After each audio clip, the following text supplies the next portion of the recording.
I've got to get faster internet in this studio, so I'm going to fix this problem once and for all.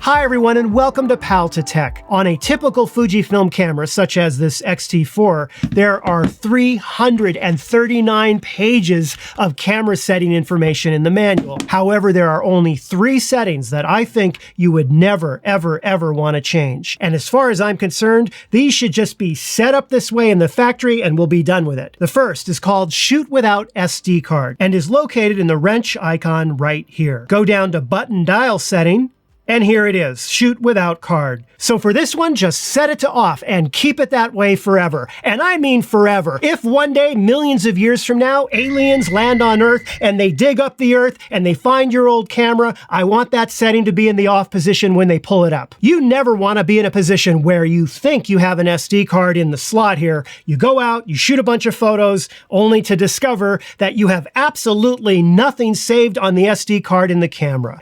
Am I making myself clear enough? If you don't have it set to off yet, then do so before the sun sets today. Now, the second setting sort of fits into the I'd rather have a blurry shot than no shot at all philosophy. The setting is called Release Focus Priority, and it's located in the AF/MF section of your menu right here. You have 2 choices that you could toggle, AFS or AFC, release or focus. It basically is asking you for guidance on the following. Is it more important for the camera to wait and prevent you from taking the shot unless the photo is in perfect focus?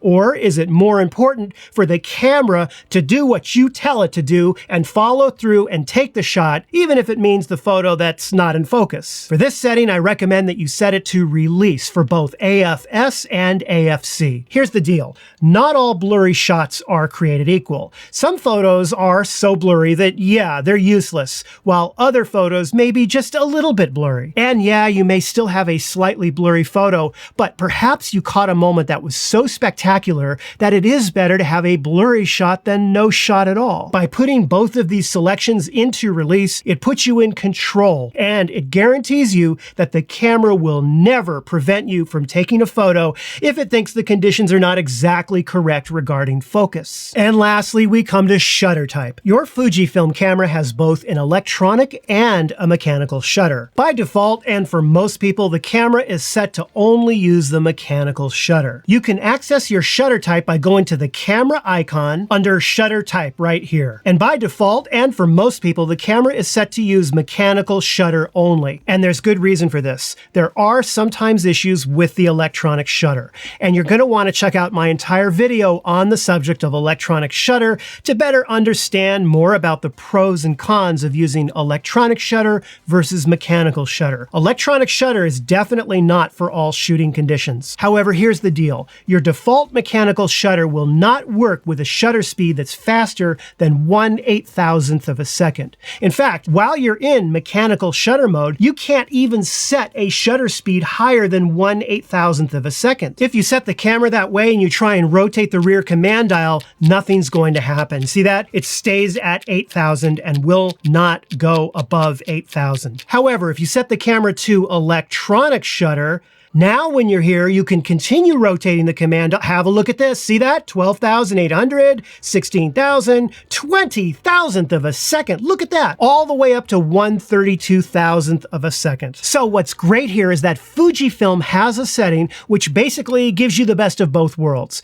It's called mechanical plus electronic, and it's located right here. You see that? When you set it this way, the camera will default to always using mechanical shutter up until the point at which it can no longer take the shot, which would be any shutter speed faster than 1/8000th of a second. So from that point onward, the camera will automatically switch the shutter type so that you can keep shooting and get those faster shutter speeds. Now this could come in handy. Say you're out on a really bright beach, right? In bright sunlight, and you want to have the aperture open as wide as possible. Say you have the 56mm at 1.2 or whatever, really, really wide open aperture, letting in a lot of light so that you can get that really shallow depth of field in a really bright environment. Yeah, no problem. Just have your camera set to MS plus ES and you can crank up that shutter speed and get those shots. Or you can put an ND filter on your lens as well.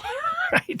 Now, yes, you can come up with exceptions for these 3 settings that I mentioned. I know you can do it, but honestly, for something like not allowing the camera to shoot without an SD card, I can't think of any reason not to enable that. Anyhow, those are the 3 settings, and that's how I recommend you set them. Well, thank you so much for watching. I hope you enjoyed the video, and if you did, be sure to give it the like and subscribe. I am signing off now. I'm gonna go read this manual all night long, and I will see you in another video again next week.